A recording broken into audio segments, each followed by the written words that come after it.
Ahora sí vamos a entregarle este tiempito al Señor. Ya entonces vimos los primeros dos capítulos de Nehemías. ¿Qué les ha parecido Nehemías? ¿Sí lo habían leído antes? ¿O por pedacitos? ¿O como decían Esdras? No, Esdras yo lo pasaba, pero como que nunca me había detenido en ese libro. Bueno, Nehemías es otro de esos libros como son, entre comillas, un poquito históricos. Muchas veces las personas lo pasan muy rápido y no ven la maravillosa importancia y enseñanza que nos deja, no solamente de manera histórica, sino de qué, de manera espiritual. Tiene una enseñanza muy especial para cada uno de nosotros. Entonces estamos en el capítulo 3 de Nehemías, Nehemías capítulo 3.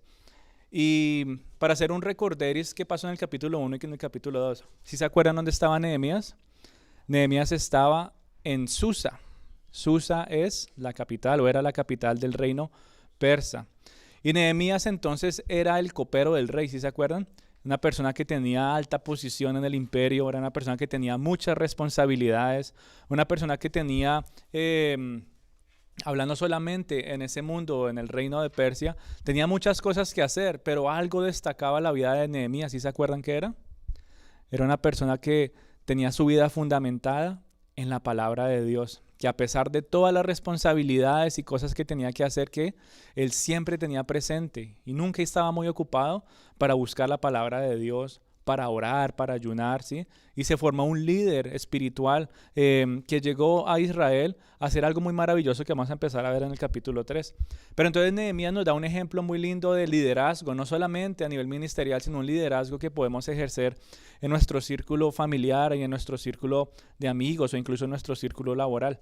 Un liderazgo que se ve formado a través de la lectura de la Biblia, a través de la oración y a través de la seguridad de que él sabía que las promesas de Dios iban a ser cumplidas, ¿verdad? Él conocía, y eso era lo que le daba seguridad a él, que todo lo que Dios había prometido, él lo iba a cumplir. Y como él oraba, ¿sí se acuerdan cómo él oraba? Él como pidiéndole a Dios, Señor, yo te pido que cumplas lo que habías dicho.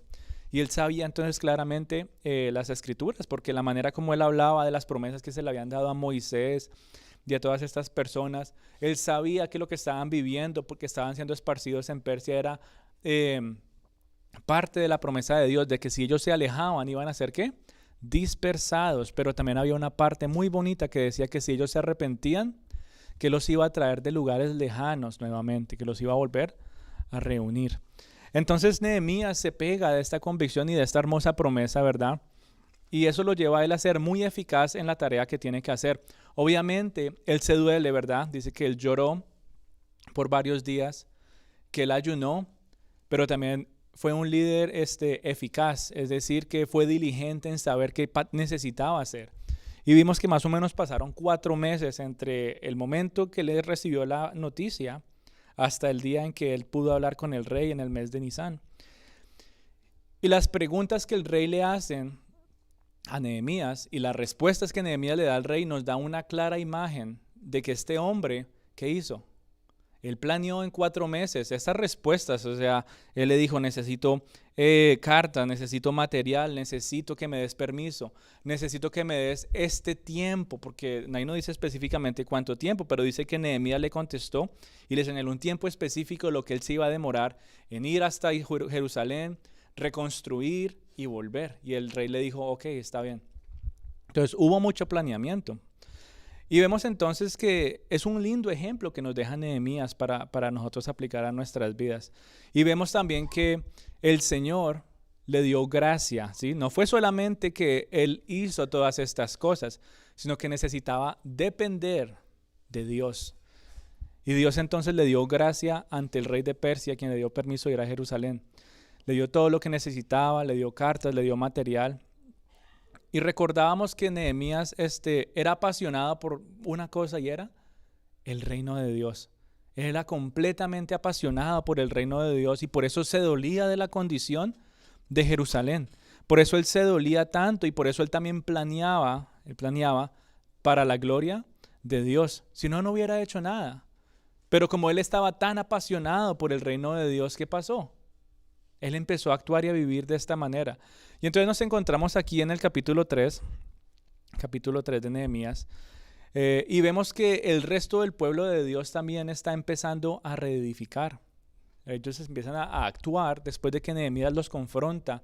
Y no solamente los confronta, sino que los anima a reconocer, si se acuerdan, del oprobio, de la vergüenza o de la deshonra pública en la cual estaba Jerusalén en esos momentos, porque la ciudad estaba completamente en ruinas. Y Nehemías entonces los confronta con esa realidad, pero también los anima con las promesas y la palabra de Dios. Y aún en medio de la oposición, aún en medio de la burla, ellos fueron animados por la confianza que tenían en el Señor y se pusieron manos a la obra. Y así terminamos entonces nosotros el capítulo 2 y lo enlazamos con el capítulo 3. Y el capítulo 3 entonces nos da a nosotros una hermosa imagen de la unidad y el servicio, ¿sí? La unidad y el servicio. Yo no sé si alguno de ustedes ha tenido la oportunidad de leer un libro que se llama Las Crónicas de Narnia, o conocen el libro Las Crónicas de Narnia. Fue un libro escrito por C.S. Lewis. Él es un teólogo y escritor, o era escritor cristiano. Incluso en esta época creo que ya le hicieron adaptación a los primeros 4 o 5 libros en versión película. Pero en esta historia sale un personaje muy peculiar, y es un ratoncito que sale como un general o un soldado, ¿verdad?, de este ejército. Y es un siervo del príncipe Caspian, y también es como un caballero que está lleno de coraje, o sea, un ratoncito que está lleno de coraje, de habilidades, de humildad, que ama completamente el reino y está dispuesto a amar el reino y al príncipe a tal punto que está dispuesto a entregar su propia vida. Y este personaje entonces resulta que entra en una batalla, ellos entran en una batalla, y este personaje casi muere en esa batalla, pero bueno, él sobrevive. Y dice que lo único que perdió fue su cola, ¿sí? Entonces uno ve el ratoncito sin su cola. Y viene el león, Aslan, ¿verdad? Y le dice, el ratón al león le dice, por favor restaura mi cola. Y él le dice, ¿por qué? Me dice, porque es que es mi honra, es lo que me da dignidad, es lo que necesito para vivir. Y entonces el león se voltea y mira a los otros ratoncitos, y ellos están con una espada listos para cortarse la cola de ellos. Y él les dice, ¿ustedes qué están haciendo? Y dice, pues si nuestro líder va a perder la cola, entonces nosotros también nos la vamos a cortar. Y entonces cuando él ve esto, ¿sí?, él le dice al ratón, voy a restaurar tu cola, pero no va a ser por tu dignidad, no va a ser por la honra que te dé, sino por el amor que hay entre tú y tu gente. Qué bonito mensaje da eso. Y para hacerles un paréntesis, les recomiendo que puedan leer la serie de Narnia, o si pueden ver las películas, porque tiene mucho contenido del Evangelio y la condición del ser humano, la condición del mundo y el plan de Dios. Pero entonces vemos que este personaje tiene una meta en su vida. ¿Cuál es la meta de este personaje? Servir la causa del reino y servir al verdadero Dios. Él estaba dispuesto a proteger a quienes amaba. Él estaba dispuesto a defender la verdad, dispuesto a defender la belleza, todo lo justo, todo lo bueno y todo lo de buen nombre, incluso si eso significaba entregar su propia vida. Y eso va muy de la mano con lo que tú y yo vamos a ver entonces en Nehemías capítulo 3, y va muy de la mano con lo que tú y yo debemos experimentar en nuestras vidas. Si tú y yo vamos a vivir por algo más, ¿sí?, esa agenda personal que tal vez tú y yo tenemos de nuestro día a día, si queremos vivir por algo más que eso, necesitamos ¿qué? La verdad, necesitamos la bondad, necesitamos la belleza de Dios, que se vean claramente a través del Evangelio, que se vean a través del avance de la tarea de la iglesia. Así que si tú y yo vamos a sacrificar lujos, si vamos a sacrificar ventajas para vivir por el Evangelio y para vivir por la obra de Dios en la tierra a través de la iglesia, entonces no podemos solamente con querer ver. No queremos solamente quedarnos en ver la bondad y la verdad y la belleza de Dios, sino que vamos a querer experimentar, que sea un anhelo para nuestras vidas, querer experimentar la verdad, la bondad, la belleza y la gloria de Dios. Por eso tú y yo nos entregamos completamente para el Evangelio. Yo no sé si a ti te tocó sacrificar algo para estar en esta mañana. No lo sé. No sé si fue fácil llegar, no sé si tuviste que dejar a alguien atrás, no sé si tuviste que cambiar planes, pero muchos de nosotros tenemos que hacer un sacrificio para la tarea del Señor. El solo hecho de estar aquí nos muestra que hay una entrega por un reino, y hay una entrega por un rey, ¿verdad? Y todo eso nos lleva a nosotros entonces a empezar no solamente a ver, sino a experimentar a experimentar la verdad, la bondad y la belleza y la gloria de Dios. Y esa es la tarea que tenemos como iglesia, de que no solamente veamos, sino que experimentemos y que lo llevemos a todos aquellos que todavía no han podido ver, que todavía están cegados y están velados, que podamos no solamente abrir sus ojos, sino también poderlos llevar a experimentar de la mano de Cristo mismo. Y Nehemías en el capítulo 3 entonces nos muestra un grupo de personas que están dispuestas a entregarlo todo. Yo no sé si ustedes se acuerdan cómo terminó el capítulo 2, pero habían muchos que se estaban burlando de ellos, ¿sí se acuerdan? Pero miren ustedes, despreciándolos, ustedes que tienen todo esto roto, todo esto destruido, ¿qué van a hacer? Y hablábamos la semana pasada como muchas veces tú y yo somos atacados de esa misma manera. Mira cómo está tu vida, mira cómo está tu familia. Y trata el enemigo entonces de ¿qué? De despreciarnos, ¿sí? De burlarse de nosotros. Pero aún en medio de eso, ellos encontraron propósito y encontraron ánimo en las promesas del Señor. Y ellos entonces empiezan a entregarlo todo. Ellos están dispuestos a entregar su propia vida en medio de la burla, en medio del desprecio, en medio de los ataques que podrían haber experimentado en ese momento.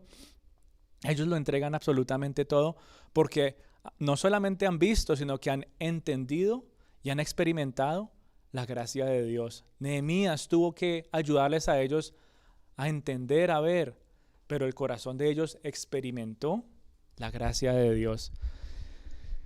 Es tanta la pasión por la obra que estos personajes tenían que la obra avanzaba muy rápido. Yo no sé si ustedes han tenido la oportunidad de leer el capítulo 3, pero hay unas palabras que se resaltan bastante en este libro, en este capítulo, y son palabras como edificaron o restauraron. Sí, son palabras que se repiten mucho, pero más adelante también vemos como en el versículo, si ven el principio del versículo 18, 19, 20, 22, 23, 24, 27, 29 y 31, todos empiezan con la misma frase. Y después de él. ¿Sí se dan cuenta? Otras traducciones dicen de inmediato. ¿Sí? Pero eso nos da a nosotros una imagen, ¿verdad? De que las cosas estaban avanzando así rápido, como que terminaban una cosa y empezaban la otra de inmediato. Y tú te pones a leer y dice, y después de él, y da un poco de nombres y lo que hicieron. Y después de él, y da otro poco de nombres y lo que hicieron. Y después de él, y prácticamente ese es todo el capítulo 3. Y tú dirás, ¿y yo qué tengo que aprender de todos estos nombres? ¿Y qué tengo que aprender de lo que estos personajes hicieron? Si tú en algún momento estás leyendo la palabra del Señor y no entiendes qué está pasando, no es una aplicación, hay 3 preguntas básicas que tú te tienes que hacer. ¿Cuál es el plan del Señor? ¿Sí? ¿Qué está tratando de mostrar el Señor? ¿Dónde está Cristo en este pasaje? ¿Y qué me está tratando de hablar a mí acerca de su plan? ¿Verdad? Entonces, es curioso que uno ve todos estos nombres y uno dice, bueno, pero y armaron y reconstruyeron, pero ¿cuál es el plan de Dios? Bueno, hemos visto a lo largo de Esdras, nos devolvemos de Esther, Esdras y ahora Nehemías, que el plan de Dios ha sido restaurar, sí, restaurar. Entonces todo esto nos está hablando de un punto que es la restauración. Y ahora nos habla de un grupo de personas que están dispuestas a ponerse manos a la obra para restaurar. Pero no solamente decir, hoy empezamos y de pronto en 3 meses seguimos, o como por ejemplo, ¿qué tal aquí abrir la iglesia en no sé qué día y decir, bueno, vamos a esperar 2 o 3 años y después nos volvemos a reunir? No hay consistencia, ¿sí? Por eso es importante que tú y yo estemos aquí constantemente. ¿Para qué? Para restaurar el ministerio. Asimismo pasa en nuestras vidas, la constancia. Pero aquí nos está hablando entonces de la dependencia que ellos tenían de Dios, la pasión que tenían por el plan y el propósito que Dios tenía para Jerusalén y la labor que ellos tenían. Ellos sabían que necesitaban ser parte de esta tarea. Por allá en capítulo 2 Nehemías les decía, ¿y quién va a hacer esto? Bueno, él sabía, una sola persona no lo iba a lograr. Entonces necesitaba ¿qué? Manos que estuvieran dispuestas a servir. Y entonces vemos que estas palabras no están ahí por casualidad, nos muestran que esa obra no paraba. Y más adelante, en unas semanas, vamos a ver el capítulo 4, que dice que los enemigos se frustraron porque veían que la obra avanzaba muy rápido. Ellos en medio de la oposición, en medio de la opresión, tratando de burlarse de ellos, tratando de hacer de todo, ellos como que veían, pero nos estamos burlando, nos estamos atacando y aún así les está rindiendo más. ¿Qué será? ¿Sí? Entonces, bueno, ya vamos a ir viendo más adelante. Pero entonces ellos terminaban algo y empezaban algo inmediatamente. Terminaban este muro E inmediatamente estaban los otros esperando. Yo me imagino, ok, listo, ustedes ya terminaron, ahora seguimos nosotros. Y se daban relevos y ponían los muros y ponían las paredes, pero era continuo, era una continua labor, porque estaban apasionados por la obra. Ellos sabían la importancia de terminar esa tarea, porque sabían la importancia de glorificar el nombre de Dios, porque sabían que la ciudad de Jerusalén ya no podía estar más en vergüenza, en ruinas. Si se acuerdan, ellos se dolían. Nehemías se dolió mucho y puso esa visión en las personas.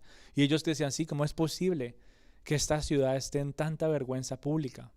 ¿Qué dirán las otras naciones del nombre de Dios cuando vean a Jerusalén destruida de esta manera? Entonces ellos se apasionan por restaurar la ciudad para darle la gloria a Dios. Y Nehemías entonces entiende esa importancia, ¿verdad?, de restaurar los muros y de restaurar las puertas. No solamente para darle estabilidad nacional a Jerusalén, no solamente para darle una estabilidad física como nación, ¿verdad?, sino también para darle una estabilidad espiritual. Esto tiene un trasfondo espiritual muy bonito que vamos a ir viendo. Pero el solo hecho de que ellos tuvieran muros alrededor de su ciudad y puertas y estuvieran protegidos, les daba libertad de poder ya ejercer adoración a Dios tranquilamente. Yo no sé si ustedes han tenido la oportunidad, por ejemplo, de tener iglesia afuera porque no hay paredes, porque no hay nada. Y de todos modos, aunque se puede hacer, en algunos lugares a haber persecución y les toca estar así como que no llegue nadie. En la época de los apóstoles, ¿cuántos no tuvieron que esconderse en catacumbas? Tenían que ir de constante lugar en lugar, de río en río, porque los estaban persiguiendo. No había seguridad, por decirlo así. El solo hecho de que Jerusalén ya tuviera muros y tuviera puertas, les daba a ellos tranquilidad para poder adorar y para poder buscar del Señor. Entonces es importante lo que Nehemías estaba haciendo en varios ámbitos, no solamente para Jerusalén, sino para lo que nos trata de transmitir el Señor a nuestros corazones. Y vemos entonces que a lo largo del capítulo se ve un tema muy bonito y es el tema del servicio. El servicio que trae unidad entre los hijos de Dios. Y vemos cómo es necesario entonces que la ayuda de los demás es fundamental para servir en esta hermosa causa, que es la causa del Señor. Y en cada versículo entonces empezamos a ver nombres y empezamos a ver también oficios que cada uno tenía. Dice que se fueron añadiendo uno a uno, ¿verdad? Dice que se añadieron sacerdotes, que se añadieron perfumeros, que se añadieron plateros. Yo me imagino a un perfumero, a un platero, a un gobernante llevando bloques. Yo no sé si había carretillas o qué en esa época, pero yo me imagino ese tipo de personas remangándose y decir, ok, esto es lo que tenemos que hacer, dejar a un lado sus negocios, dejar a un lado sus prioridades, por decirlo así, decir, esto es lo que tenemos que hacer en este momento. Tenemos que unirnos todos para restaurar los muros y las puertas de Jerusalén. Perfumeros, ¿verdad? Todo este tipo de personas. Dice que se unieron gobernantes, levitas, padres, hijos e hijas dispuestos a servir. Todos estaban entonces edificando por una misma causa. ¿Y cuál era esa causa? Los muros de Jerusalén y sus puertas. Y era un trabajo duro, era un trabajo. Ustedes cuando tengan la oportunidad en Israel van a ver el tamaño de esas puertas, van a ver el tamaño de esas piedras. Uno dice, era un trabajo realmente duro. Y cuando uno ve eso ahí y se trata de imaginar la destrucción en la cual estaba Jerusalén, uno diría, wow, eso era completamente llano. Ellos decían que incluso las zorrillas podían saltar sobre las piedras que estaban tiradas. Estaba completamente allanado porque el imperio babilónico había llegado a destruir absolutamente todo. Pero este grupo de personas, bajo el liderazgo de Nehemías, entienden la importancia de la unidad y entienden la importancia del servicio. En ese momento no habían preferencias. En ese momento no había uno mayor que el otro. Y en el día de hoy, mi amada familia, esa misma unidad, tú y yo la vemos en la iglesia. La vemos en el servicio que ofrecemos para que el nombre de Cristo siga siendo compartido a muchas personas, para que Él siga siendo glorificado. Y esa tarea ministerial necesita tanto de ti como necesita de mí. Así como en esa época se hablaba de que ya no habían preferencias. Ustedes se imaginan, no, los gobernantes déjenlos, que ellos no tienen que hacer eso. No, los perfumeros no, ellos no, porque ellos no hacen ese tipo de trabajo difícil, ellos no.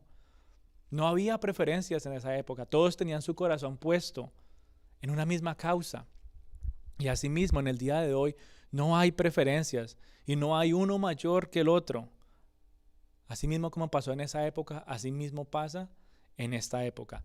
Tú eres tan necesario para esta hora como lo soy yo y como es la personita que está al lado tuyo. Todos somos necesarios para esta obra, para este ministerio. Sea como sea que tú estés sirviendo o quieras servir, tú eres necesario, ¿verdad? No hay preferencias, no es que uno sea mayor que el otro, sea mejor que el otro, no. Todos tenemos un corazón puesto en una misma causa y es que expandir el evangelio, glorificar el nombre de Dios. ¿Y esa unidad quién la da? Esa unidad la da Dios mismo. Cuando tú y yo recibimos de Cristo, eso nos une de una manera especial, ¿cierto? Pero hay algo que fortalece esa unidad y es el servicio. ¿Sí les ha pasado que uno tiene que hacer algo, por ejemplo, para la iglesia y lo ponen a uno con 2 o 3 personas que uno como que, bueno, me tocó con ellos? Y les toca servir o hacer algo y como que se forma un lazo especial. Y bueno, no hablemos solamente de la iglesia, poniéndolo solamente en un ámbito un poco mundano, cuando uno tiene que hacer algo con otra persona en el mundo, como que se forma un lazo diferente, ¿cierto? Hay confianza, hay una ayuda diferente. Ahora más si le unimos la presencia de Dios a ese tipo de relaciones, cuán hermoso va a ser esa relación. Esa unidad no la rompe absolutamente nadie. Y por eso Dios busca que sus hijos puedan servir. No solamente que estén unidos para adorar y para glorificar, sino que puedan servir juntos para la gloria del Señor. Y esa tarea no es fácil. Una sola persona no la puede hacer. Puede tratar, pero necesita la ayuda de muchos otros siervos. Moisés trató de hacerlo y no pudo. Señor, mira toda esta gente que me has dado. ¿Qué vamos a hacer ahora? Yo no puedo con todo esto. Búscate, creo que eran 70 ancianos, y delega a cada uno. Y así hizo. Y la nación prosperó. Así mismo pasa en la iglesia. Hay muchas cosas que hacer en la iglesia. Y ese servicio se puede delegar, pero necesitamos un corazón que esté dispuesto a servir, pero un corazón que esté puesto en la misma causa, y es el evangelio, ¿verdad? Yo me imagino en esa época, por ejemplo, todas las labores diferentes que ellos tenían. El que hace perfumes en esa época era una tarea muy difícil. No es como ahora que uno va a la tienda y tienen sus vasijitas y todo. Hacer perfumes en esa época era algo sumamente especial. Y además el perfume que se hace de esa manera rústica, por decirlo así, tiene un olor especial. Nosotros tuvimos la oportunidad de comprar un tarrito de, ¿cómo se llama? De nardo puro. Ni siquiera una gota. El solo hecho de abrir la tapa, un tarro así de pequeño, y dice, ¿cómo es posible que eso huela más fuerte que cualquier perfume que tú puedas comprar en una tienda? La labor del perfumero en esa época era esencial para muchas cosas, no solamente de manera social, sino también de manera espiritual, en todas las, ¿cómo se dice? Los rituales que tenían que hacer en la época del Antiguo Testamento. Pero yo me imagino entonces todas las labores que ellos tenían, y ellos dejaron a un lado su propio interés y pusieron su corazón en un fin común. Pero hubo un grupo de personas que fue la excepción y están en el versículo 5. ¿Qué dice el versículo 5? Dice, pero sus grandes no se prestaron para ayudar a la obra de su Señor. Palabras fuertes, ¿cierto? Vemos que ha empezado todo esto tan bonito, tanto ánimo, tanta pasión, y después llegamos al versículo 5 y dice, pero sus grandes no se presentaron para ayudar a la obra del Señor. ¿Será que ahí se está refiriendo de grandes, personas grandes, fuertes para mover esas piedras gigantes porque eran tal vez gigantes? ¿O qué grandes se estará refiriendo la palabra del Señor acá? Cuando habla de grandes, se está refiriendo a los nobles, se está refiriendo a personas con poder político, con personas como de influencia, por decirlo así. Y estas personas no quisieron servir. Versículo 5 nos da una corta lista de un grupo de personas que se negaron a entender la importancia de esta obra. Ustedes tienen la Biblia ahí abierta, ¿cierto? Hay hartos nombres. ¿Cuántos nombres ustedes creen que puedan contar del capítulo 3 del versículo 1 hasta el versículo 32? Muchos nombres, ¿cierto? De todas las personas que sirvieron, de todas las personas que hicieron algo. Pero ¿qué pasó con las personas que no hicieron nada? ¿Qué dice de los nombres de ellos? No hay ni siquiera un solo nombre, ¿cierto? Solamente una referencia de que los grandes no quisieron ayudar, ya, deje así. Sus nombres fueron completamente olvidados. Y lo único que se recuerda de ellos, ¿qué es? Su negligencia de servir al Señor, de servir a la obra del Señor. Qué triste tener ese legado, ¿cierto? Que tu nombre nunca sea recordado porque fuiste negligente para glorificar el nombre del Señor. Pero si has dado incluso un solo granito de arena para la obra del Señor y para que el Evangelio pueda ser extendido, para que alguien conozca de Cristo, así sea un solo granito de arena, ese granito de arena el Señor lo ve y lo recompensa. Y tu nombre está escrito en un lugar donde tú vas a recibir tus coronas para más adelante poderlas entregárselas todas al Señor en gloria y majestad. Así que vemos que son personas negligentes, las del versículo 5. Son personas que aunque tenían poder político, aunque tenían influencia, eran de auge, ¿verdad? Eran unos nobles. Ellos decidieron no servir. Ellos decidieron ser negligentes y no apreciar la importancia de la obra que estaba pasando en ese momento. Y mi oración es que no seamos como aquellos negligentes que no vieron la importancia de la obra de Dios, sino que más bien seamos como el otro grupo de personas que estaban dispuestos a entregarlo absolutamente todo por la causa mayor. ¿Y cuál era esa causa mayor? Reconstruir la ciudad. ¿Cuál es la causa mayor para nosotros en el día de hoy? El Evangelio. Que todos conozcan de Cristo Jesús. Esa es nuestra causa en el día de hoy, mi querida familia. Tu nombre necesita estar escrito en el capítulo 3 de yo no sé qué libro podríamos escribirle. Título, ustedes dirán. Pero tu nombre debería estar ahí escrito de que hiciste algo para que alguien llegara a los pies del Señor, de que hiciste algo para que este ministerio siguiera prosperando, de que hiciste algo para que las puertas y las murallas espirituales de esta familia pudieran seguir estando fuertes y firmes. En lugar de ser como los negligentes que digan, no, los grandes no quisieron ayudar en la obra del Señor.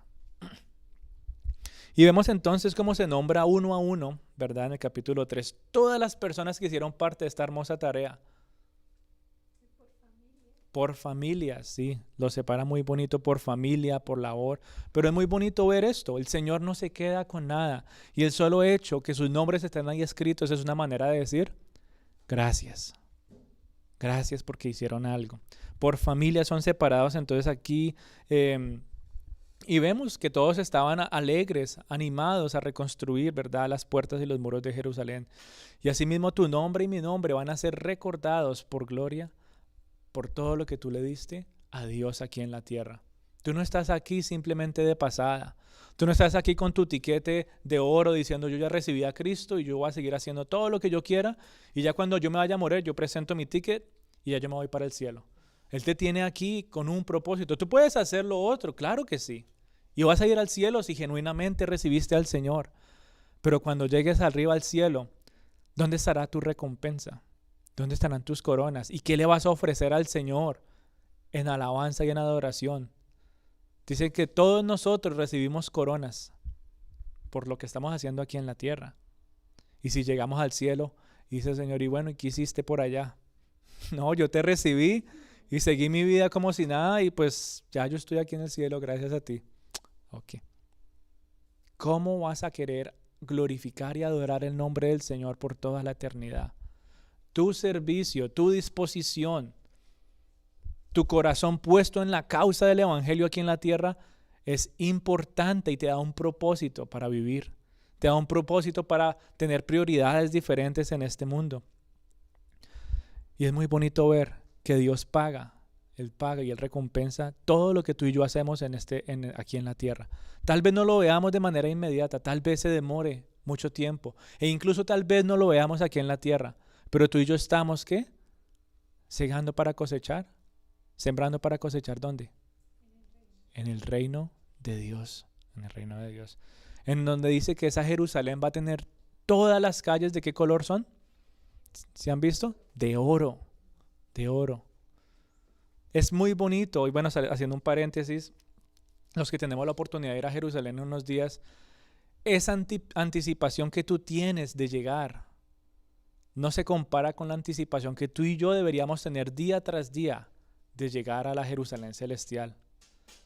Como por decirlo así, esa anticipación que tengo de poder ir a llegar allá no se compara con la anticipación que yo tengo de poder ya estar en la presencia del Señor por toda una eternidad. Y qué bonito entonces ver que ellos entendieron la importancia de tener esta ciudad completamente restaurada.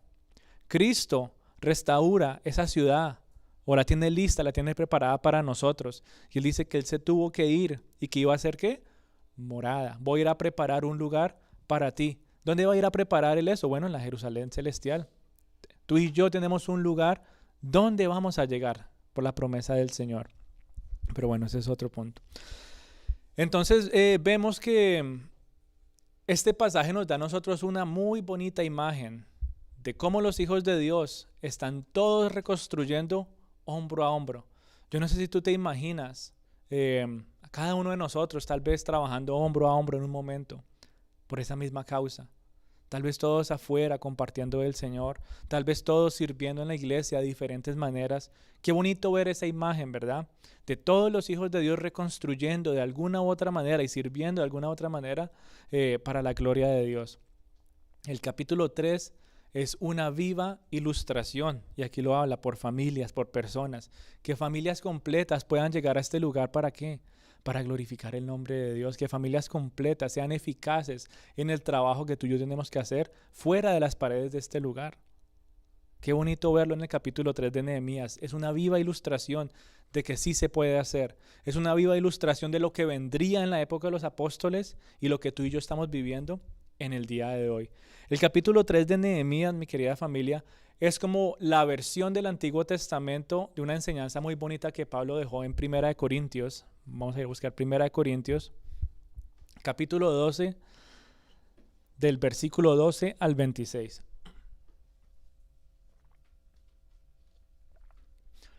Si yo les digo a ustedes, la cabeza es Cristo y uno puede ser un pie y otro puede ser un ojo y otro puede ser una mano, ¿se acuerdan de ese pasaje? Es este que vamos a leer. Esto se relaciona directamente con lo que está pasando en Nehemías capítulo 3. Es como la enseñanza del Antiguo Testamento, porque él dice que de todas las partes del cuerpo, ¿es alguna que no sirve o todas son necesarias?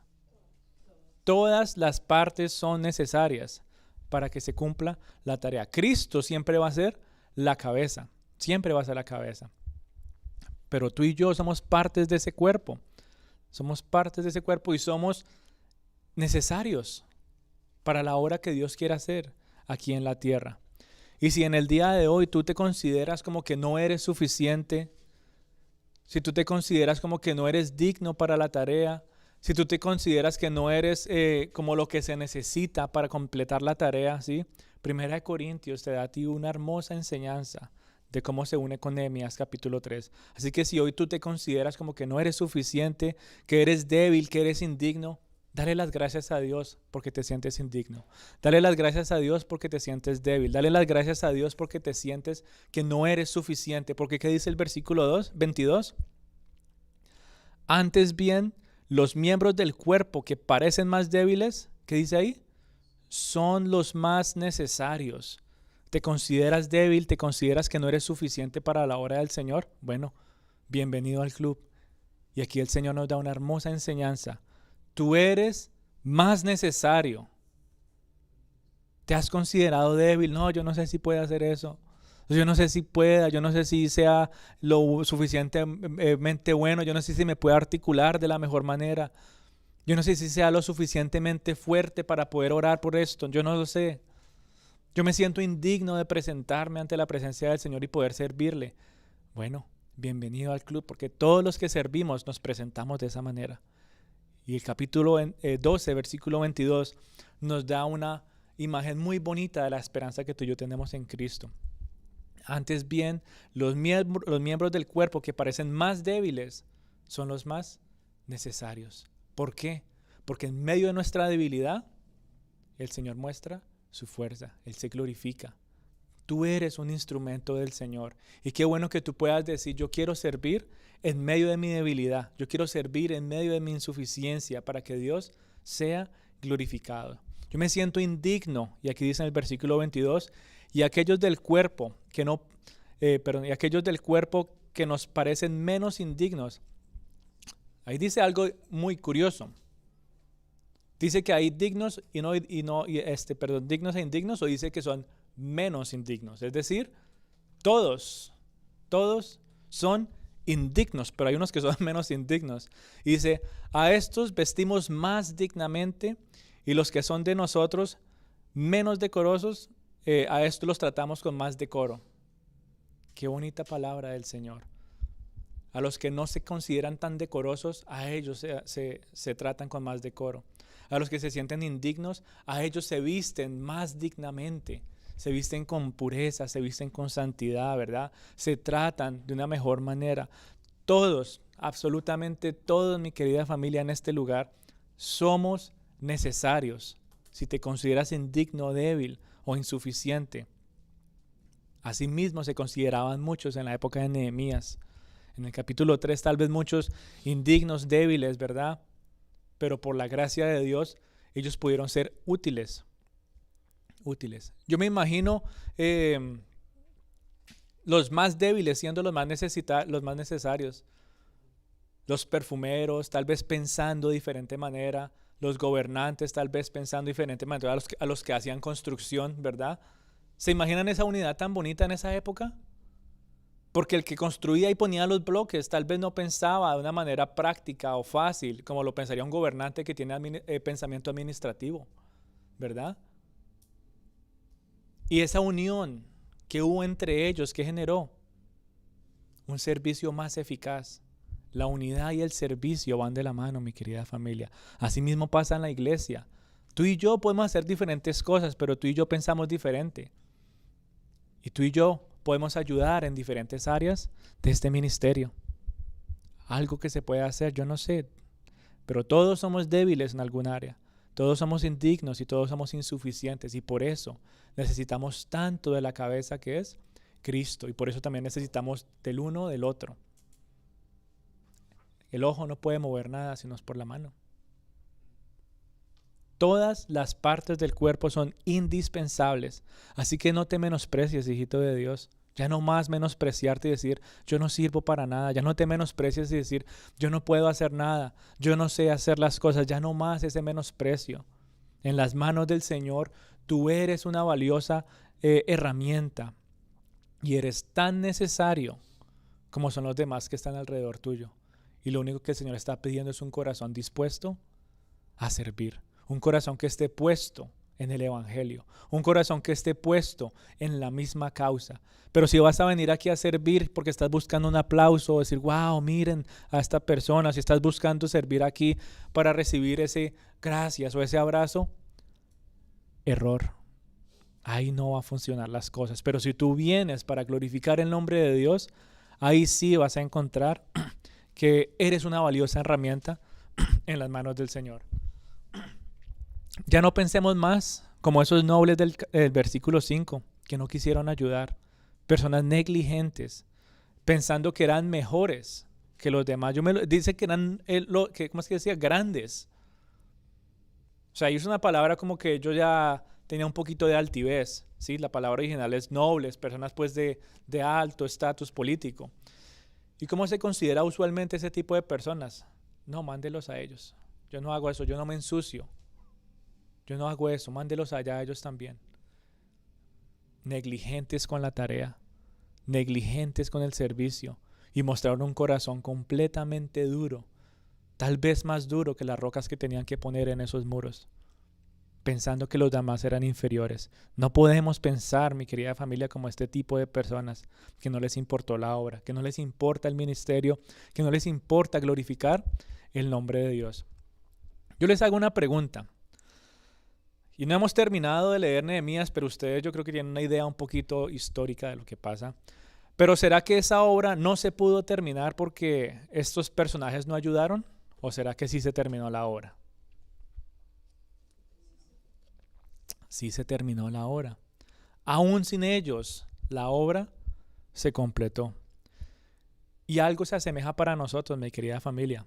El plan y la obra que Dios tiene aquí en la tierra se va a seguir cumpliendo contigo o sin ti.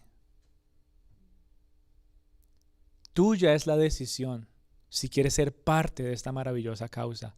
Pero solamente porque tú estés negligente y caprichoso de que no lo quiero hacer, el Señor no va a decir, bueno, yo voy a detener todo y lo voy a esperar. La obra va a seguir, el plan va a seguir y Él quiere contar contigo. Pero si no quieres apuntarte en la lista de trabajadores fieles, Él va a seguir sin ti. Siempre vas a tener la oportunidad de tomar esa decisión y ser parte de esta maravillosa causa. Tuya es la decisión de seguir a aquel gran líder, quien trae unidad a las personas de tantas naciones. ¿Ya cuántos tenemos aquí?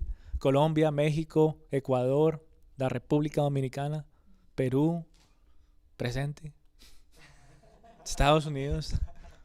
¿Quién trae esa unidad? En medio, ponle cuidado, en medio de todas las diferentes diferencias culturales que nuestros países tienen, porque hay bastantes. ¿Cómo es que tú y yo encontramos unidad? En Jesús. Él es el que nos trajo a todos y nos une. Y el servicio fortalece esa unidad. Porque todos estamos siguiendo la misma causa, porque todos queremos apoyar la misma obra, ¿verdad? Y todos estamos unidos por ese mismo gran líder que anhela la restauración total, no solamente del ministerio, sino de nuestras vidas. Ese gran líder que humildemente llegó a servir a todos hasta la muerte, y su nombre es Jesús. Nehemías es una hermosa imagen de lo que Jesús venía a hacer más adelante y quién es para nuestras vidas. Así como toda esta gente necesitaba de Nehemías para que los liderara, para que orara por ellos, para que planeara, para que los organizara y los motivara a través de la palabra de Dios. Así mismo tú y yo necesitamos de ese gran líder que se llama Jesús, nuestro Salvador, que intercede por nosotros a la diestra del Padre. Tú y yo necesitamos de Cristo Jesús, que nos anima constantemente de nuestra gran necesidad de ser parte de esta tarea que Dios tiene aquí en la tierra. Tú y yo necesitamos de esa restauración, así como Nehemías lideró a este grupo de personas que necesitaban tanto esa restauración en Jerusalén. Asimismo tú y yo necesitamos de Cristo Jesús que nos guíe a la restauración del Jerusalén de nuestro corazón. ¿Sí sabías que hay una Jerusalén en tu corazón? Hay un reino que necesita ser formado en tu corazón, que necesita ser protegido. Qué bueno que tú puedas ser parte de esa obra. Y bueno, entonces vemos que a lo largo del Nuevo Testamento muchas personas sirvieron, muchos siguieron el ejemplo. Creo que esto es uno de los últimos ejemplos que se ve de un servicio muy bonito para el Señor en el Antiguo Testamento, porque ya después vemos los profetas y cómo hubo mucha decadencia espiritual en la nación. Pero este es uno de los últimos momentos en los que vemos que hubo como un avivamiento en el servicio en el pueblo del Señor. Y después empezamos a ver que eso se transmitió a los apóstoles y fue algo que Jesús hizo aquí en la tierra cuando Él estuvo. Y en el Nuevo Testamento, ¿qué vemos? Nuevamente, servicio. ¿Qué es lo que decía el Señor? ¿Que Él venía a qué? ¿A hacer? A servir y no a ser servido. Palabras sabias de Jesús que nos recuerdan también nuestro propósito aquí en la tierra y es servir. Servir, como es ese dicho que tienen, que el que no sabe, el que no vive para servir, no sirve para vivir o algo así. Tú y yo estamos llamados a servir con humildad, con entrega, con disposición, con diligencia, con sabiduría y con planeación. En el Antiguo Testamento mantuvieron la unidad. En el Nuevo Testamento, ejemplo tras ejemplo, todos los apóstoles mantuvieron la unidad. Todas las iglesias que Pablo fundó en Éfeso, en Galacia, en Corinto, en Roma, todas mantuvieron la unidad. Y Nehemías, capítulo 3, nos da a nosotros también ese mismo ejemplo, que como iglesia en Pensilvania podamos mantener esa misma unidad. Esa imagen que Nehemías nos da en el capítulo 3 es como que nos pinta el camino al proyecto que Dios tiene, ese proyecto espiritual que Dios tiene con cada uno de nosotros. Ya tú y yo no somos extranjeros, ya pertenecemos a un lugar.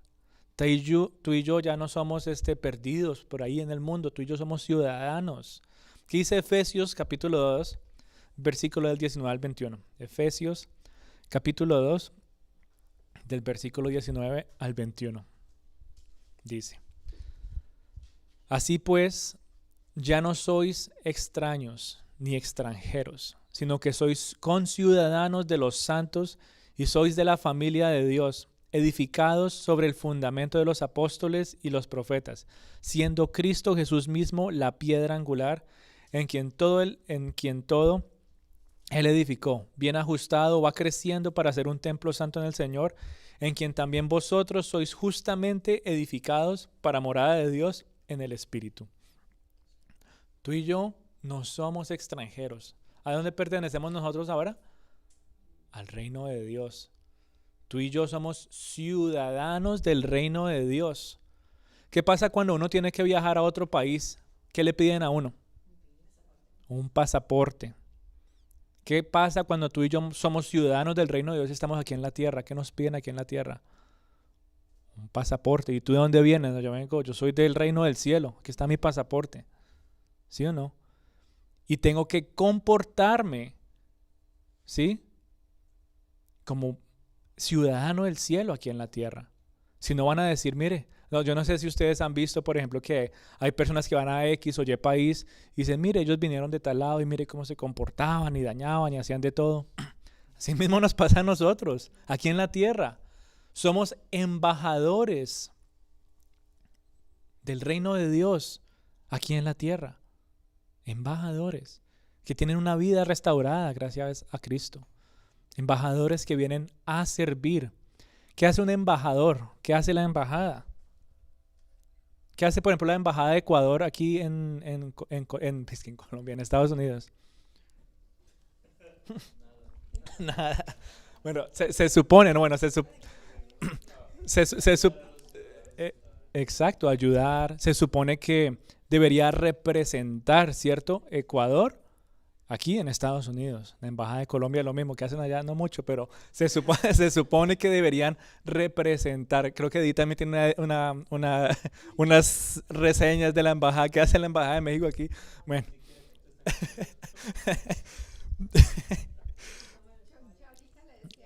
Pero ahorita hablamos de eso, sí.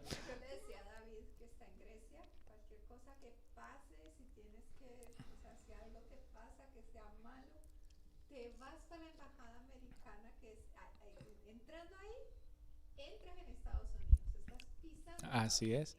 Entonces es la representación. Si la embajada se supone que es la representación de X o Y país en ese territorio.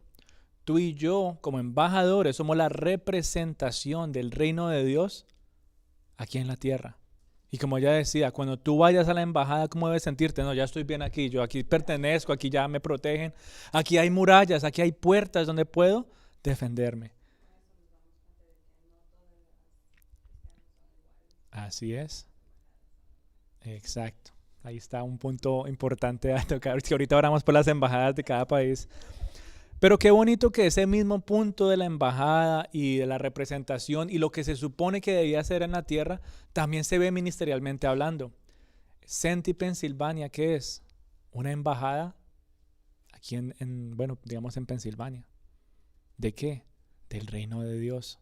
Y todo lo que pasa aquí, que sea una manifestación más del amor, de la gracia, del perdón del Señor, del servicio del cual tú debemos ofrecer. Pero necesitamos que estas murallas estén reconstruidas. ¿Qué pasa cuando una embajada no tiene ni puertas, ni nada, ni rejas? ¿Si han visto, por ejemplo, cuando han tratado de atacar una embajada? No hay defensa alguna. Bueno, se acabó esa representación. Tú y yo necesitamos mantener esas murallas bien protegidas. Necesitamos puertas bien protegidas.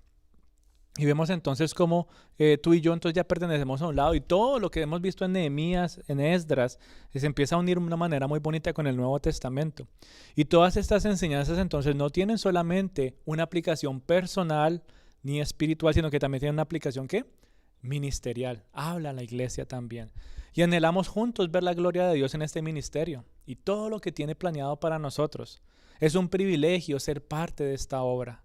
Y te lo digo con mucho cariño, es un privilegio poder estar aquí de pie y poder compartir con ustedes, poder orar por ustedes. Es un privilegio que tú también tienes de poder estar aquí, de servir de diferentes maneras. Dale las gracias a Dios por darte la oportunidad. Nuevamente, ya no menosprecies más tu servicio, tu persona, porque todo lo que tú haces es valioso para el Señor. Así que dale las gracias al Señor por la herramienta que tú eres en sus manos. Mira a la persona que está ahí a tu lado, mira adelante, atrás, alrededor, y dale las gracias. Dile, es un privilegio poder servir contigo. Dile, porque tú no sabes qué ha hecho esa persona aquí en la iglesia, pero dile, es un privilegio poder servir contigo. Tal vez tú no sabes qué ha hecho la otra persona, pero Dios sí lo ha visto. Dale las gracias. Es un privilegio servir contigo. Y eso entonces que empieza a formar más unidad entre nosotros. Todos aquí tenemos una tarea y ninguno es mayor que el otro. Nadie es mayor que el otro. Así como Edith madruga y quiere venir a limpiar y trapear y barrer, así mismo ella puede estar aquí compartiendo un mensaje, y así mismo yo puedo ir, barrer y limpiar un baño. Nadie es mayor que el otro. Nadie es como esos grandes que, no, yo no quiero hacer eso, yo no me quiero ensuciar, que vayan ellos. No, así no se maneja un buen liderazgo. Nehemías lo entendía, Cristo lo entendía, y tú y yo debemos entenderlo y vivirlo, ¿verdad? Qué bonito entonces que Dios nos recuerda una vez más ese balance que necesitamos en nuestra vida. El balance, si se acuerdan como hablamos hace 2 semanas, nuestra comunión con Dios y el servicio. Marta y María. Lo vimos también la semana pasada en Nehemías. Él tenía un balance. El balance de Nehemías es que constantemente oraba, constantemente buscaba la presencia del Señor, constantemente leía su palabra y constantemente, ¿qué hacía? Servía. Nehemías es un balance perfecto en esa época. Cristo Jesús es el mejor balance todavía y es para nosotros, y tú y yo tenemos que aprender a vivir de esa manera. No es por nada que el Señor nos está haciendo repetir estos temas. Qué bonito es poder escudriñar las escrituras en este orden y que Él nos hable en el orden que Él quiere. Y asimismo, hablando de orden, vamos a ver el orden en que todas estas puertas fueron reconstruidas, ¿verdad? Pero para no adelantarme, entonces, yo sí le doy las gracias a Dios por la vida de cada uno de ustedes. Ustedes han visto desde el primer día cómo hemos empezado. Ustedes han visto en medio de todos estos modestos principios, cómo se ha desarrollado este ministerio, y hasta el día de hoy seguimos confiando en Él. Aquellos momentos cuando nos reunimos en casa, inmediatamente vengan para aquí, que aquí nos reunimos. Aquí hay comida, aquí hay Biblias, aquí tomamos café, aquí oramos. Diferentes lugares. Siempre ha habido un lugar para congregarnos. En medio de la pandemia el Señor proveyó maneras para mantenernos conectados. Pero entonces, en medio de todos estos modestos inicios, tú y yo hemos seguido sirviendo de diferentes maneras. Y yo le pido al Señor que siga bendiciendo a este hermoso ministerio que nos ha regalado. Por eso tú y yo necesitamos tanto del Señor. Necesitamos tanto de su palabra, necesitamos tanto de la oración, y necesitamos ser aún más apasionados por el reino de Dios y su justicia. Que no nos vean y nos digan, no, este es como el de la embajada de Colombia, de Ecuador, que no hace nada, sino que nos vean a nosotros como que, mira, ese embajador del reino de Dios está dispuesto a dejar todo tirado para glorificar el nombre de su rey. Tú y yo necesitamos vivir con ese nivel de pasión por el reino de Dios. Y qué hermoso es verlos a ustedes cuando se necesita hacer algo. Se ve la unidad, se ve la disposición de servir. Yo traigo esto, yo traigo lo otro. Qué mejor ejemplo que cuando hicimos la inauguración. en segundos, eso dije, wow, Señor, gracias, porque eso solamente lo puedes hacer tú. Y mi oración es que podamos seguir siendo entonces eficaces y diligentes, edificando sobre la piedra angular que es Cristo Jesús. No sobre Jonathan, que comparte y que predica y que ora. No sobre Ángela, que está pendiente de los demás, ¿sí? No sobre la iglesia Senti, nadie. Todos podemos fallar en algún momento, pero Cristo nunca fallará. Y es sobre Él, la piedra angular, sobre quien debemos edificar y restaurar todo lo que se ha dañado. Amén. Amén. Y yo les había prometido algo. yo no sé si se recuerdan, pero yo les prometí que íbamos a tratar de ver las puertas de Jerusalén. Yo les prometí eso. No me va a dar tiempo hoy, pero vamos a hacerles un resumen cortico, ¿verdad? Porque es importante, si tú te pones a leer Nehemías capítulo 3, ya vimos una aplicación un poquito más ministerial y personal, pero también cada puerta que es reconstruida a lo largo de Nehemías, nuevamente un capítulo que no podría pasar rápido porque solo habla de nombres, nos deja una enseñanza que tenemos que dividirla en 3 semanas. Hoy es la primera y después vamos a las otras 2. Pero estas puertas fueron reconstruidas en Jerusalén y significan algo, no solamente para la nación de Israel, sino para cada uno de nosotros, y nos dan a nosotros una imagen muy bonita del plan de Dios. Nehemías 3 entonces no solamente habla de la unidad, no solamente habla del servicio, sino que también nos describe de manera detallada el evangelio a través de cada una de estas puertas. Vamos a hacer un tour, ¿sí? ¿Qué les parece? Hacemos un tour rápido. Y aquí nos muestra 10 puertas, así de manera rápida. Está la puerta de las ovejas. Yo les voy a pintar como que tratan de imaginarse a Jerusalén como algo plano aquí arriba y cae así como una copita, así. Y aquí arriba está la puerta de la oveja y justo al lado está la puerta del pescado, y este es el orden como fueron reconstruidas según Nehemías. La puerta de la oveja, la puerta del pescado, la puerta vieja, la puerta del valle. Después va bajando mucho, poquito, llega casi al final y dice que llega a la puerta del muladar, y después da la vuelta abajo y dice que está ahí justo al lado la puerta de la fuente, la puerta de las aguas, la puerta de los caballos, la puerta oriental, la puerta del juicio y nuevamente la puerta de las ovejas. Es un círculo completo, ¿verdad? Y estas son las 10 puertas y tú las puedes ver a lo largo de Nehemías desde el versículo 1. En el versículo 1 está la puerta de las ovejas, en el versículo 3 la del pescado, en el versículo 6 la puerta vieja. Están ya todos subrayando todo rápido. Ahorita les presto mi Biblia. En el versículo 13 la del valle, en el versículo 14 la del muladar, versículo 15 la de la fuente, versículo 26 las aguas, versículo 28 las del caballo, versículo 29 la puerta oriental y versículo 31 la del juicio. Y Nehemías capítulo 3 versículo 32 cierra nuevamente puerta de las ovejas. Así que círculo completo. Yo no nos va a alcanzar el tiempo para verlas todas, pero quisiera que en las próximas 2 semanitas pudiéramos ver el evangelio a través de todas las puertas de Jerusalén. ¿Cómo es posible que una puerta me hable a mí de Cristo? ¿Cómo es posible que una puerta me recuerde a mí de que hubo alguien que vino del cielo y murió en una cruz para que yo fuera salvado? Bueno, sí es posible, y así que no te lo pierdas la otra semanita. Aquí van a estar ustedes reunidos. Nosotros vamos a estar físicamente allá, pero los que están aquí van a estar viendo cada una de estas puertas. Así que los esperamos la próxima semana para ver las primeras 5 puertas, ¿sí? La otra semana vamos a ver las primeras 5 puertas y después vamos a ver las otras 5.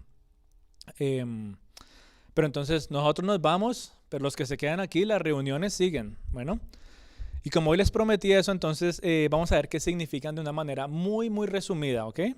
De manera resumida, la primera puerta que vemos es la puerta de las ovejas. ¿Qué pasa cuando yo te digo a ti puerta de las ovejas? ¿Qué es lo primero que tú puedes pensar? Sí y no.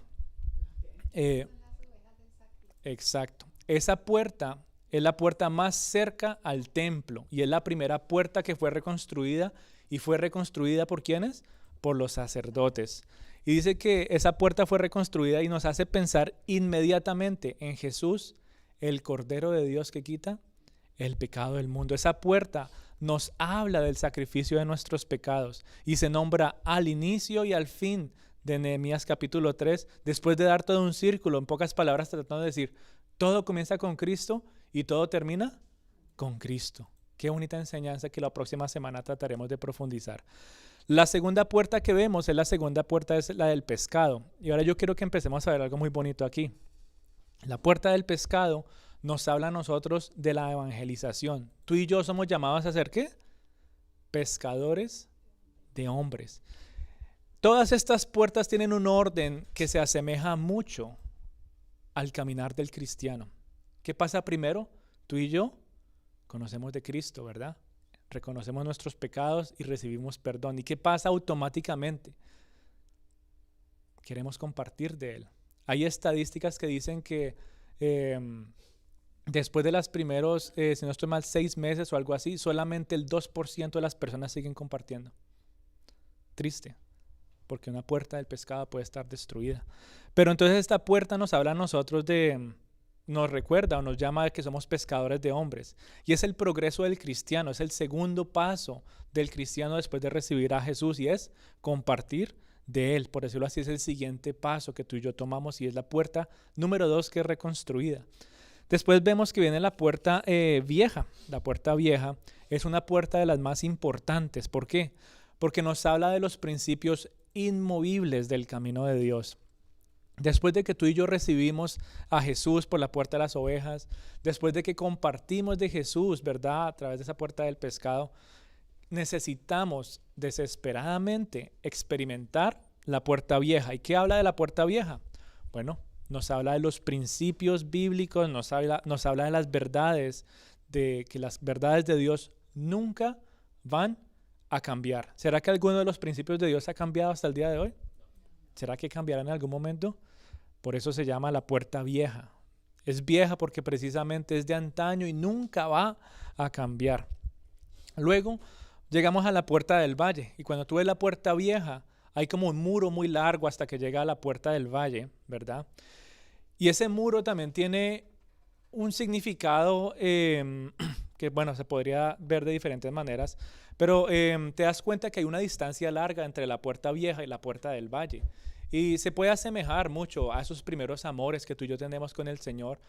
Eventualmente vamos a tener que llegar a la puerta del valle, pero ese muro largo se asemeja a nuestras vidas cuando conocemos de Dios, cuando compartimos de Cristo, cuando empezamos a leer la Biblia y estamos en lo que nosotros llamamos como cristianos los primeros, ¿qué? Amores, y mis primeros amores. Es como esa luna de miel, que todo está bonito, ¿verdad? Disfruto tanto de mi vida cristiana, pero eventualmente tú y yo vamos a tener que llegar a la puerta del valle. Y la puerta del valle es la que nos habla a nosotros de la humildad, es la que nos habla a nosotros de las dificultades, y es una puerta indispensable por la cual tú y yo tenemos que pasar, porque es en medio de las dificultades, en medio del valle, que tú y yo crecemos de la mano de Dios. No es fácil, y muchas personas por eso se quedan varados y dicen, no, yo mejor me quedo solamente hasta aquí. Pero es necesario para un cristiano que dé fruto, que pase por la puerta del valle. No va a ser fácil, pero es necesario para producir fruto. En medio de la puerta del valle es cuando toda la suciedad que hay en tu corazón y en tu mente es revelada, y automáticamente te lleva a la siguiente puerta, que es la puerta del muladar. ¿Y qué pasa con la puerta del muladar? Bueno, como su nombre lo dice, de ahí salen todos los desechos, todo lo malo, todo lo que fue expuesto como resultado de estar en la puerta del valle, en medio de las dificultades. ¿Sí? ¿Será que en las situaciones buenas y fáciles se nos sale el mal genio a nosotros, o solamente es bajo presión? Para dar un ejemplo muy sencillo, bueno, en la puerta del valle no son solamente esas situaciones como tan triviales, son cosas drásticas en nuestras vidas, y eso va a revelar tu corazón y todo lo malo que hay en él, y tienes una necesidad de que la puerta del muladar esté funcionando para que puedas desechar continuamente. ¿Qué pasa cuando una ciudad está cerrada y no pueden sacar sus desechos? Apesta, se daña, se llena de más, es peor. Tú y yo, como esa ciudad, ¿qué pasa si no salen los desechos de nuestras vidas? Apesta espiritualmente, ¿verdad? Entonces es necesario que tú y yo podamos entender la importancia de esta puerta, ¿verdad? Todas esas cosas necesitan ser removidas de nuestras vidas. Y aunque muchas veces no es fácil, porque hay muchas gentes que no quieren soltar y dejar las cosas atrás, si no lo hacemos no vamos a poder disfrutar del beneficio de la siguiente puerta, que es ¿qué? La puerta de la fuente. Es muy bonito ver cómo la puerta de la fuente está automáticamente al lado de la puerta del muladar, y nos da una linda imagen que nos lleva a meditar cuán inmediato es el actuar del Espíritu Santo en nuestras vidas, que purifica nuestro ser, que purifica nuestro corazón y nos anima a seguir en este caminar cristiano. Yo no sé si hasta esta puerta ustedes han podido como meditar y decir, ¿sabes qué? Sí me ha pasado así en mi vida desde que conocí al Señor. Conocí al Señor, compartí en una época, aprendí un poquito de la Biblia, pasé por dificultades, Y el Señor hasta el día de hoy sigue mostrando cosas que tengo que desechar, pero continuamente me sigue limpiando con su fuente, ¿verdad? ¿Por qué? Porque dentro de nosotros corren ríos de agua viva. Y después de esto vemos la puerta de las aguas, que es una imagen muy bonita y muy clara de la palabra de Dios y su efecto en nuestras vidas. Y no es coincidencia que la puerta de las fuentes y la puerta de las aguas estén una al lado de la otra, porque la palabra de Dios se hace efectiva cuando el Espíritu Santo la hace viva en nosotros. Necesitamos esa conexión inmediata. Entonces vemos que esto es un caminar cristiano y hasta ahí podríamos decir vamos todos bien. Y luego llegamos a la puerta número 8, que es la puerta de los caballos. Y esta puerta nos habla a nosotros de la guerra espiritual que se vive continuamente en el cristiano. Pero no solamente de la guerra espiritual y cómo tú y yo somos fortalecidos a través de la palabra de Dios y el Espíritu Santo, sino que también nos recuerda de la victoria de Cristo Jesús y nos recuerda de la victoria venidera que también nos dará Él cuando venga en caballo con el nombre fiel y verdadero, ¿verdad? Entonces esa puerta de los caballos nos anima a nosotros ¿a qué? A mantenernos en oración, a entender que estamos en una constante guerra espiritual. La puerta número 9 es la puerta oriental, que es muy bonita cuando tú vas a Israel, curiosamente. Esta gente ha decidido, bueno, cuando fue tomada por Saladín, si no estoy mal, ellos decidieron cerrar esa puerta que para que no llegara el Mesías, pero eso no va a detener a nuestro Salvador. Y tú ves esa puerta enorme, de todas las puertas es la puerta más grande. Y esa puerta oriental nos recuerda a nosotros de que Cristo entró por ahí y que Cristo volverá por segunda vez. Así que esta puerta nos anima a nosotros a vivir con la esperanza de que Jesús volverá. Él volverá por ti y por mí, ¿verdad? Y luego vemos la puerta número 10, que es la puerta del juicio, que nos habla de cómo nuestra vida es examinada por Dios y nos lleva a meditar si nuestras vidas aquí en la tierra serán recompensadas por el Señor. Eso nos ayuda a nosotros a tener una vida con los ojos puestos en lo eterno y no en lo temporal. Y estas son entonces las 10 puertas de Israel, perdón, de Jerusalén, que son nombradas y reconstruidas en ese específico orden. ¿Será que es casualidad que fueron nombradas y reconstruidas en ese específico orden? Ya después de ver de una manera tan superficial lo que son. Tienen una enseñanza muy, muy profunda, así que no te pierdas nuestra reunión la próxima semana. Vamos a ver las primeras 5 a profundidad. Pero teniendo eso en mente, de manera rápida, ya que viste qué significa cada una de ellas, tal vez algunas de esas puertas en tu vida han sido dañadas y necesitan ser reconstruidas. Medita en cada una de estas puertas. Tómate esta semanita para leer nuevamente los primeros 3 capítulos de Nehemías y medita unos minutos lo que cada una de estas puertas significan para ti, ya que tú tomaste nota y sabes qué significan. Medita qué significa esa puerta para ti. ¿Qué aplicación tiene para tu vida? ¿Qué aplicación tiene para el ministerio? ¿Qué aplicación tiene para la restauración y la unidad? Pero entonces vemos que la palabra de Dios en un solo capítulo, que tiene más que todo nombres, que algo que nos diga a nosotros, dice más de lo que nos imaginamos. Así que yo te animo a que sigas deleitándote en la palabra de Dios, que sigas entendiendo la importancia y la profundidad que hay en ella. Y yo no sé si tú pudiste meditar o pensar en estas puertas así de manera rápida, pero tal vez estés con algunas consecuencias a causa de que alguna de estas puertas esté dañada en tu vida. Yo no lo sé. ¿Qué consecuencias estés viviendo? No sé qué puertas estén destruidas en tu vida, pero necesitas pedirle a Jesús que las restaure y puedas seguir disfrutando una vida de la mano de Dios. Tal vez le has perdido la importancia a Cristo, la puerta de las ovejas. Tal vez le has perdido la importancia al sacrificio que Él hizo por ti. Tal vez ya no quieres compartir de su nombre, una puerta del pescado completamente destruida. Tal vez ya no quieres seguir sus principios o conocer de ellos, una puerta vieja completamente destruida. Tal vez te rindes inmediatamente ante las dificultades, una puerta del valle destruida. Tal vez no quieres desechar lo que no te conviene, una puerta del muladar destruida. No tienes propósito o vida, ya no oras, una puerta de los caballos destruida. Ya ni siquiera piensas que Cristo volverá por segunda vez. ¿Cuándo has vuelto a animarte a pensar de que Cristo volverá? Tal vez una puerta del oriente, una puerta oriental que está destruida. Yo no sé. Yo no sé qué puerta esté destruida en tu vida, pero pídele al Señor que te ayude a restaurar una a una cada una de estas puertas y puedas disfrutar de la bendición y la estabilidad que Él nos da. Jerusalén tuvo una linda estabilidad por mucho tiempo porque esos muros y esas puertas fueron reconstruidas, y así mismo pasa en la vida de cada uno de nuestros corazones. No te dije por molestar que en nuestros corazones también hay una Jerusalén. Tu corazón, curiosamente, tiene una forma parecida. Aquí ancho arriba y después cae así. Bueno, eso ya es inventando de parte mía, pero tú y yo tenemos esas puertas en nuestros corazones, y yo sí te animo que aproveches estas próximas 3 semanitas para meditar en cada una de ellas y puedas disfrutar un avivamiento espiritual muy bonito de parte del Señor. En otra oportunidad profundizaremos más en este tema, pero por ahora, mi querida familia, manos a la obra, que podamos seguir sirviendo en este hermoso ministerio y que podamos seguir creciendo en unidad, en amor y en diligencia de manera personal, y que nuestra vida espiritual entonces siga siendo fortalecida y protegida. Amén. Así que vamos a orar, vamos a entregarle este tiempito al Señor.